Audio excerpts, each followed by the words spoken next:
Bismillahirrahmanirrahim. Assalamualaikum warahmatullahi wabarakatuh. Salam sejahtera untuk kita semua. Perkenalkan, nama saya Ahmad Syukur Daming, dosen dari program studi Matematika Fakultas Sains Universitas Cokro Aminoto Palopo. Dalam pernyataan diri dosen unjuk kerja Tridharma Perguruan Tinggi ini, saya akan memaparkan pelaksanaan tugas pengajaran saya, khususnya pada mata kuliah teori graf yang saya ampuh. Mata kuliah ini memiliki kode MAT 038 yang merupakan mata kuliah pilihan dengan bobot 2 SKS dan diprogramkan oleh mahasiswa pada semester 5 dengan prasyarat mata kuliah matematika diskrit. Mata kuliah ini membahas konsep dasar dan lanjutan teori graf termasuk jenis-jenis graf, operasi graf, representasi graf, isomorfisme, graf planar, lintasan, Euler dan Hamilton, pewarnaan graf, serta konsep dimensi metrik dan dimensi partisi untuk analisis dan penyelesaian masalah berbasis graf.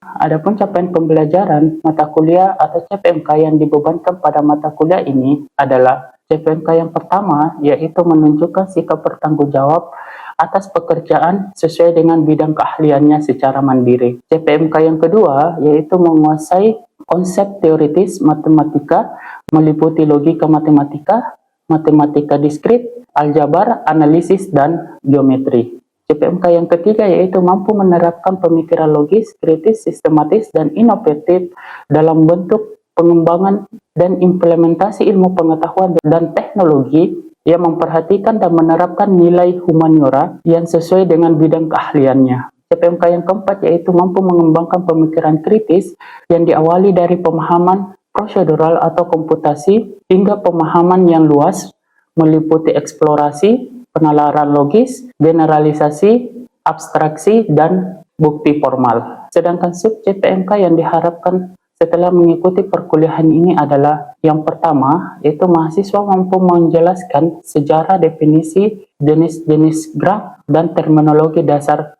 dalam teori graf. Sub CPMK yang kedua yaitu mahasiswa mampu mengidentifikasi dan menerapkan operasi-operasi dasar pada graf. Sub CPMK yang ketiga yaitu mahasiswa mampu menganalisis berbagai metode representasi graf dan menentukan apakah dua graf isomorfik. Sub CPMK yang keempat yaitu mahasiswa mampu mengidentifikasi dan membedakan graf planar dan graf bidang. Sub CPMK yang kelima yaitu mahasiswa mampu menganalisis dan mengaplikasikan konsep lintasan dan sirkuit Euler Hamilton dalam permasalahan graf. Sub CPMK yang keenam, mahasiswa mampu menerapkan prinsip-prinsip pewarnaan graf untuk menyelesaikan masalah optimasi. Sub CPMK yang ketujuh yaitu mahasiswa mampu menghitung dan menganalisis dimensi metrik pada berbagai jenis graf. Dan yang terakhir, sub CPMK yang kedelapan yaitu mahasiswa mampu menghitung dan menganalisis dimensi partisi graf pada berbagai jenis graf. Mata kuliah ini dilaksanakan sebanyak 16 kali pertemuan yang terdiri dari 14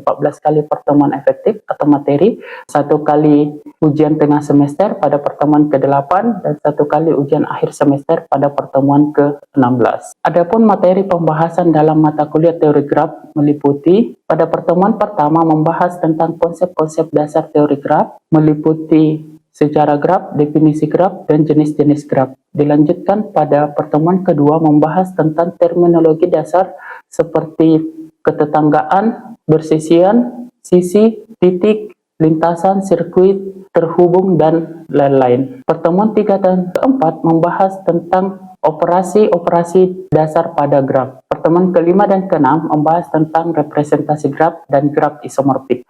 Pertemuan 7 dan 8 membahas tentang graf planar dan graf bidang. Pertemuan ke-10 dan ke-11 membahas tentang lintasan dan sirkuit Hamilton dan Euler. Pertemuan ke-12 dan ke-13 membahas tentang pewarnaan graf.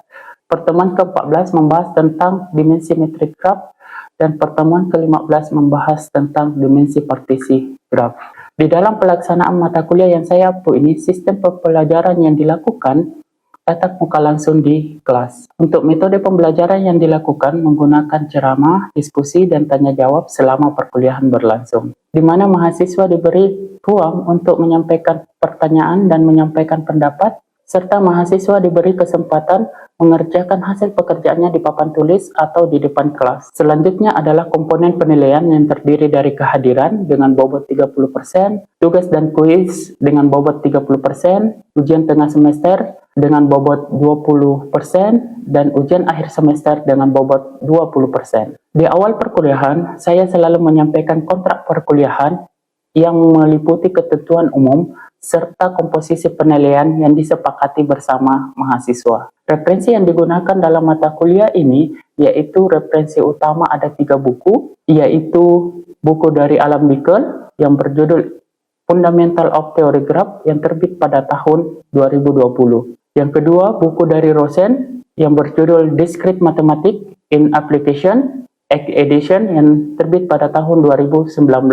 Yang ketiga adalah buku dari Buhaira, Busra, dan Sanjaya yang berjudul Teori Graf dan Aplikasinya yang terbit pada tahun 2022. Serta ada referensi pendukung yang diambil dari artikel-artikel yang sesuai dengan materi pembelajaran. Pelaksanaan mata kuliah teori graf didasarkan pada dokumen rencana pembelajaran semester yang telah disusun oleh dosen pengampu dan disahkan oleh Ketua Program Studi Matematika sebelum perkuliahan dimulai. Sebagai penutup, saya akan menampilkan dokumentasi video proses pembelajaran mata kuliah teori graf yang saya lakukan di kelas secara tatap muka, di mana ini adalah pertemuan pertama yang membahas tentang konsep-konsep dasar graf yang meliputi sejarah, definisi, dan jenis-jenis graf. Terima kasih. Wassalamualaikum warahmatullahi wabarakatuh.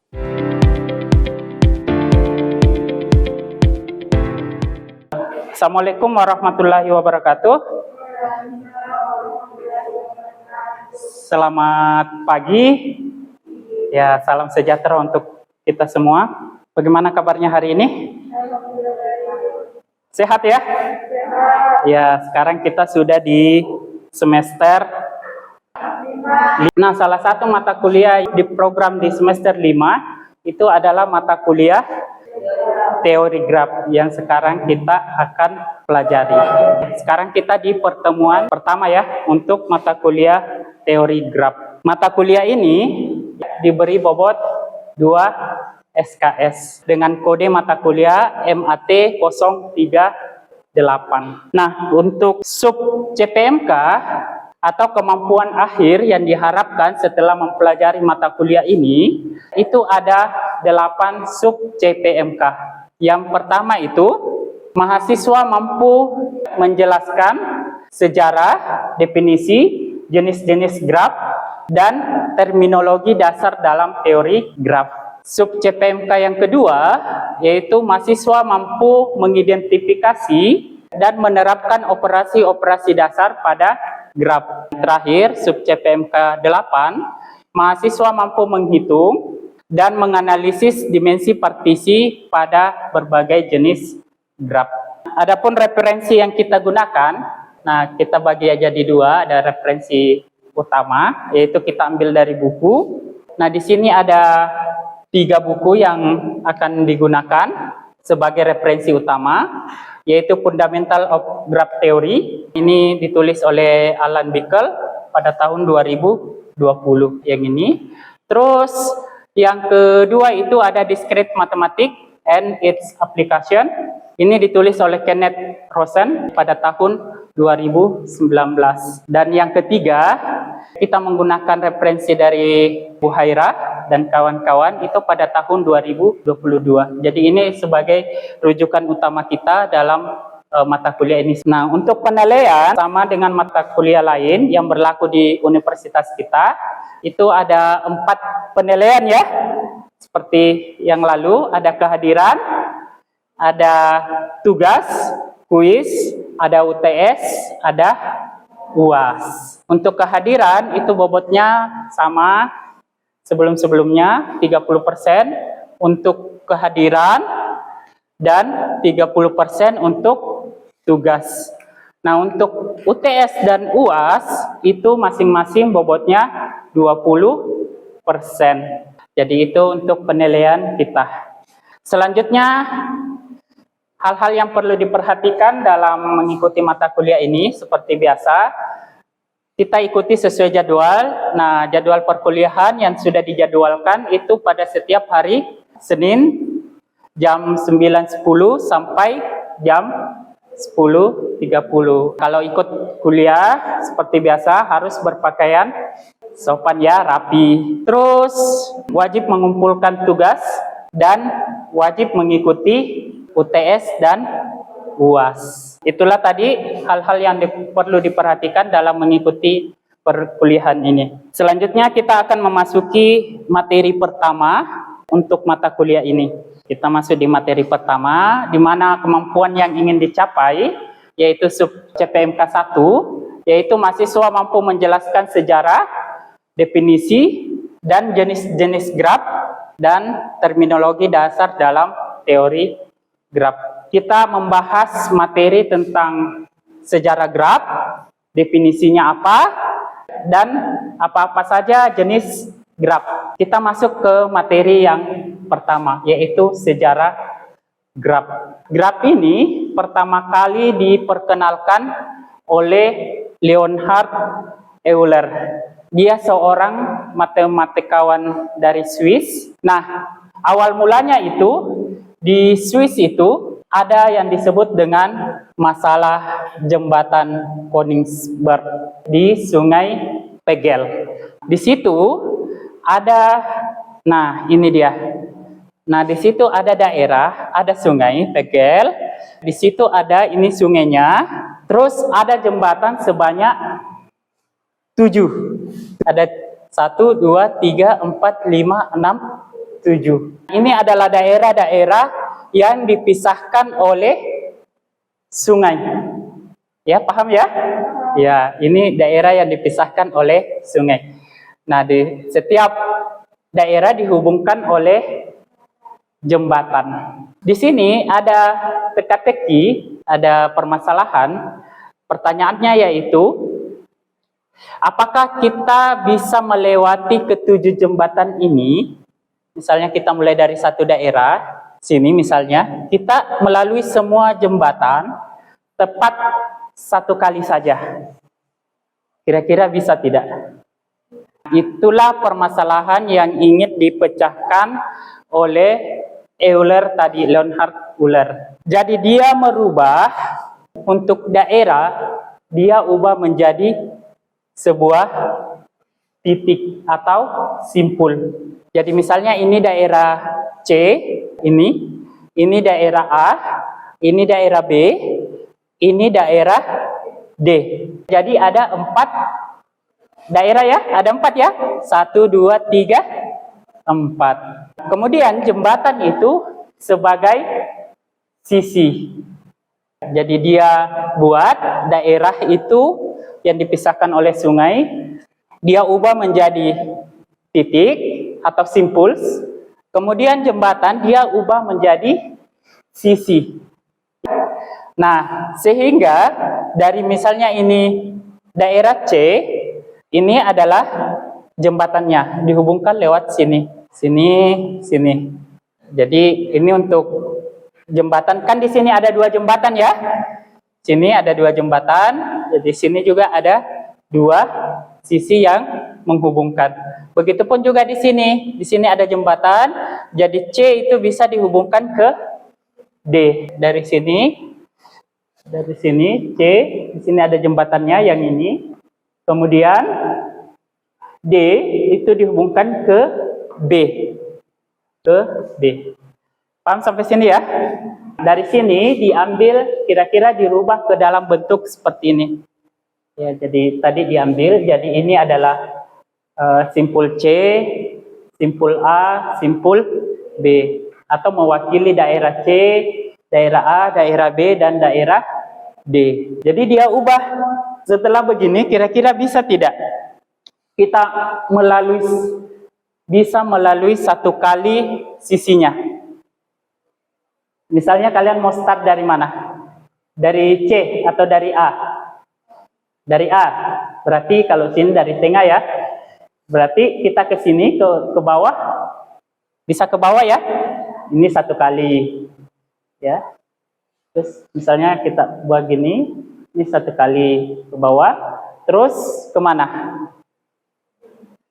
Ke D. Oke, ke D. Terus ke C. Terus ke A. Terus kemana lagi? Kemana? Pasti bisa ke C lagi, tapi kalau di C berarti sudah buntu ya. Ya. Jadi dari kasus ini kita mulai start dari titik manapun, itu kita tidak bisa melewati satu kali sisi ya. Kenapa? Karena jadi kita tidak bisa melaluinya ya, karena ada titiknya itu dengan derajat ganjil. Maksudnya derajat ganjil berapa, misalnya C ini berderajat ganjil ya, atau 3 ya. Ini 1, 2, 3. Kalau ini derajat 3 juga. Ini derajat berapa ini A? 5 ya. 5 karena ada 5 sisi yang menghubungkan. Ini derajat 3 ya. Jadi itu. Nah, dari permasalahan ini, jembatan Koningsberg ini, lahirlah yang disebut dengan teori graf. Sampai sekarang berkembang, banyak dipelajari, jadi bisa menerapkan ini. Kalau misalnya kalau kita dari kampus 2 mau ke kampus 1, itu bisa tidak dibuat dalam bentuk graf. Ya. Apa yang mewakili simpul? Lokasinya, misalnya kampus 1, kampus 2. Ada titik-titik yang lain, misalnya lapangan Gaspa. Nah, yang menghubungkan sebagai sisi apa kira-kira? Ya, jalan. Nah, itu bisa. Jadi kita bisa interpretasikan sebuah lokasi, itu bisa kita interpretasikan ke dalam sebuah bentuk graf. Jadi graf itu terdiri dari 2 ya. Pasti ada titiknya dan ada sisi. Graf didefinisikan sebagai yaitu pasangan himpunan. Jadi dia 2 pasangan himpunan, misalnya himpunan VG dan EG. Jadi ini adalah pasangan himpunan V dan E. Di mana VG adalah himpunan berhingga tak kosong yang anggotanya disebut dengan simpul atau disebut dengan vertex. Himpunan V ini itu tidak boleh kosong. Jadi harus ada anggotanya. Sedangkan EG itu adalah himpunan, jadi dia mungkin bisa kosong dari pasangan titik yang disebut dengan sisi. Jadi seperti tadi, kita kembali lagi ke sini. Nah, ini kalau kalian lihat di sini, himpunan VG-nya itu apa? Hah? VG. Apa itu? Kira-kira? Hah? Tadi ingat kan? Ya. Ya, A, B, C, dan D. Jadi dia A, B, C, dan D. Nah, itu anggota-anggotanya. Oke. Selanjutnya untuk G-nya apa? G-nya? Apa anggotanya untuk E-nya? Untuk E-nya? Apalagi selain AB? Ya, lihat saja sini. AB ada tidak? Ada sisi yang menghubungkan? Ada. A, B. Terus?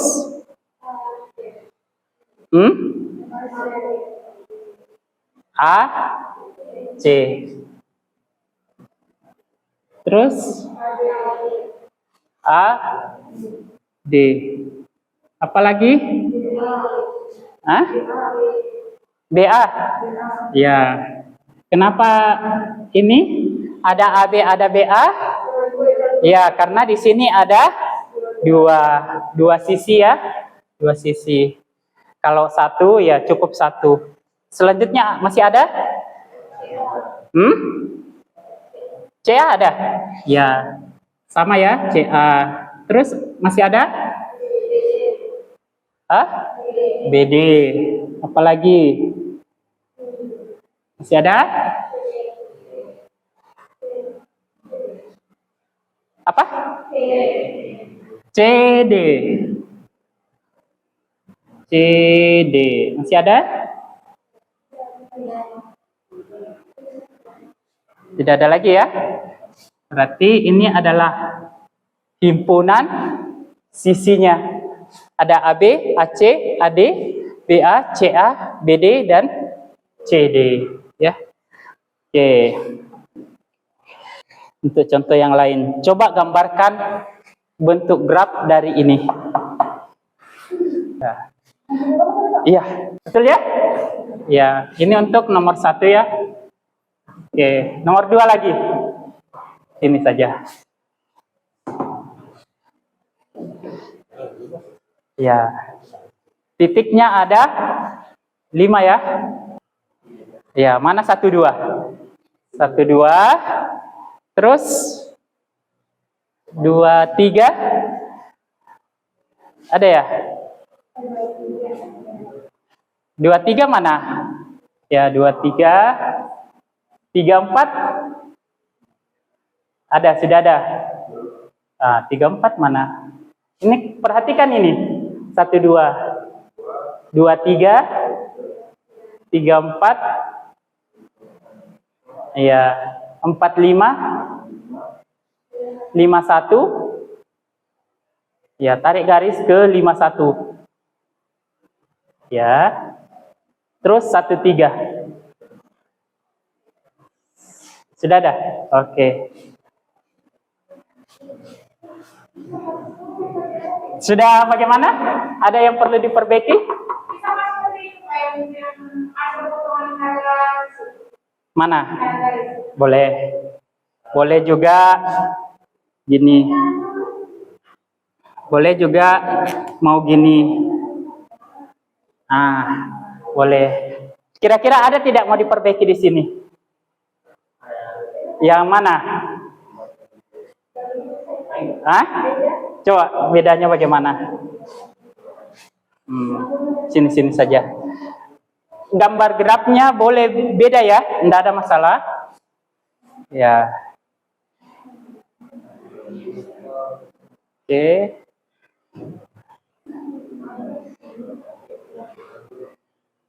Kalau kita lihat nomor 2 itu berapa sisi? 5 ya? Ya.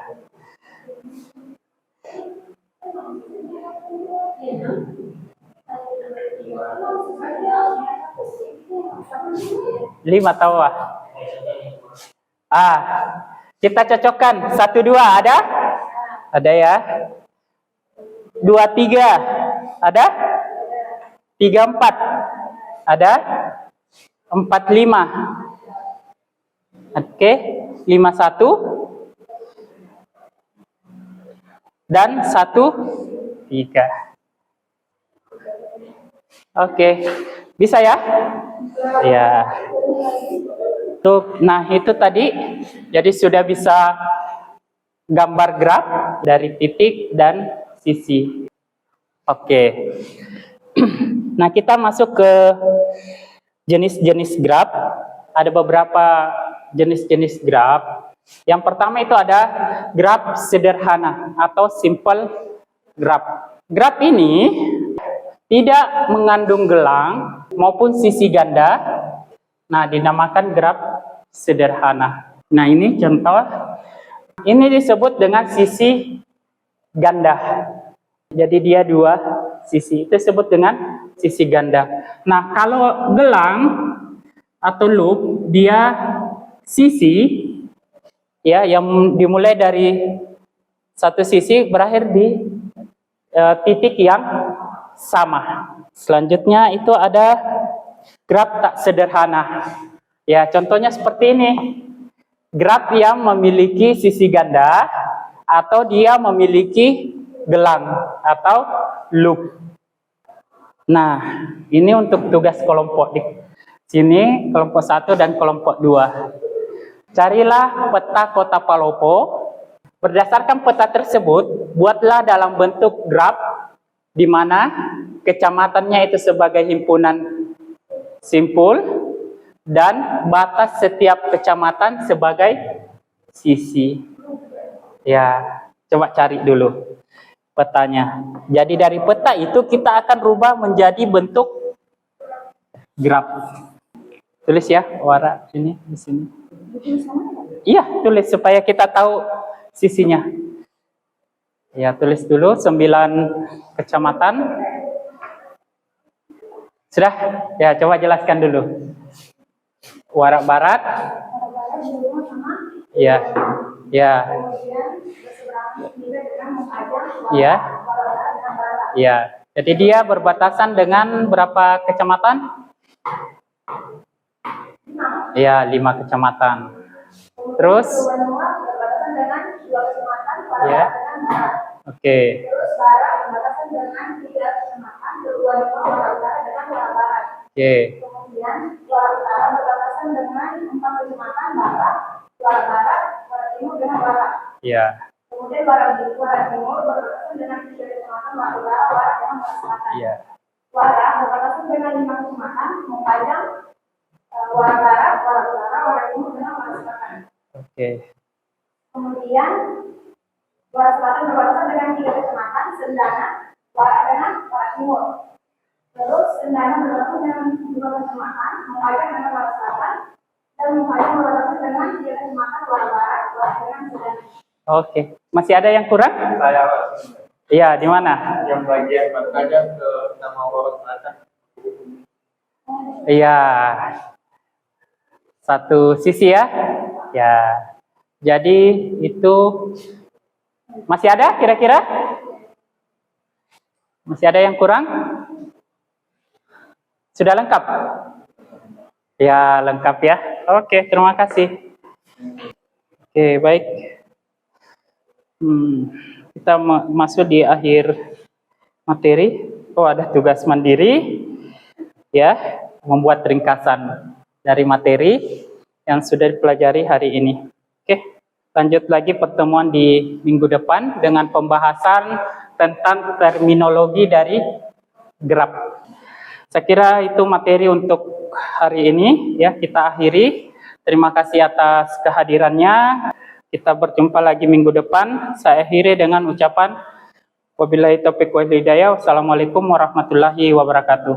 Waalaikumsalam.